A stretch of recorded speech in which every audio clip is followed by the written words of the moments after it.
जीवन साथी की अहमियत। आदित्य की किसी बात पर पत्नी से चिकचिक हो गई और वह बड़बड़ाते हुए घर से बाहर निकला। सोचा, कभी इस लड़ाकू औरत से बात नहीं करूंगा। पता नहीं समझती क्या है खुद को।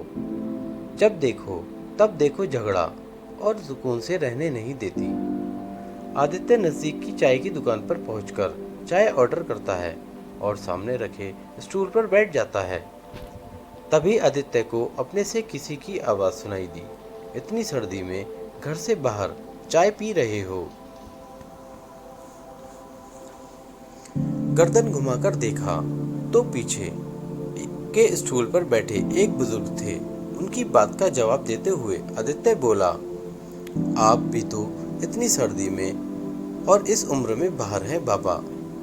बुजुर्ग ने मुस्कुराकर कहा, मैं अकेला हूँ, ना कोई गृहस्थी ना कोई साथी। तुम तो शादीशुदा लगते हो बेटा। बाबा, पत्नी घर में चैन से जीने नहीं देती, हर समय चिकचिक करती रहती है। बाहर न भड़कूं तो क्या करूं, जिंदगी नरक बनाकर रखी है। बुजुर्ग ने कहा कि पत्नी चैन से जीने नहीं देती क्या? बरखुरदार जिंदगी ही पत्नी होती है और आपका ईंट सीमेंट लोहे मिट्टी का मकान भी उसी की वजह से घर है। हम भी आपकी उम्र में आपकी ही तरह सोच रखते थे। 8 बरस हो गए हमारी पत्नी को गए हुए। जब जिंदा थी कदर नहीं की। आप लोगों की जमाने की महिलाएं बहुत पढ़ी लिखी हैं, हमारे जमाने में तो अनपढ़ थी। हमारी श्रीमती आज कम वक्त चली गई तो भुलाई नहीं जाती, घर काटने को दौड़ता है। बच्चे अपने अपने काम में मस्त होकर जहां नौकरी करने गए वहीं बस गए। आलीशान घर, धन दौलत सब है, पर उसके बिना कुछ मजा नहीं। मैं यूं ही कभी कहीं भटकता रहता हूँ, कुछ अच्छा नहीं लगता। उसके जाने के बाद पता चला वह धड़कन थी मेरी। सब बेजान हो गए, लेकिन तुम तो समझदार हो बेटा। जाओ अपनी जिंदगी खुशी से जी लो, बाद में पछताते रहोगे मेरी तरह। बुजुर्ग की आंखों में दर्द और आंखों में आंसुओं का समंदर था।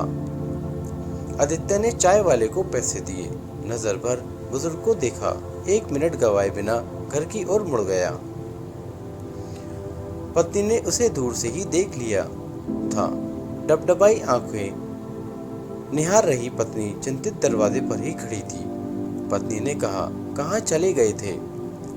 स्वेटर जैकेट भी नहीं पहना, ठंडी लग जाएगी तो।